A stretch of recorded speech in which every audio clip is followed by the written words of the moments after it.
Naglunsad ng serye ng pagsalakay ang Police Regional Office 7 laban sa mga iligal na paggawaan ng baril sa Danau City, Cebu.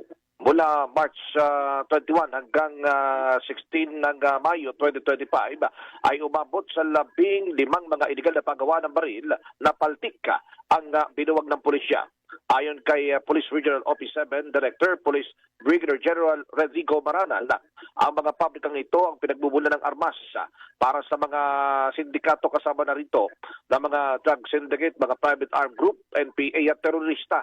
Sinabi ni General Maranan na ang pagkakalansag ng mga pabrikang ito ng mga paltik na baril ay malaking kabawasan sa krimen at karahasan at ganoon din ay inaasahan na mababawasan hindi lamang dito sa reyon kundi sa mga karatig na lugar.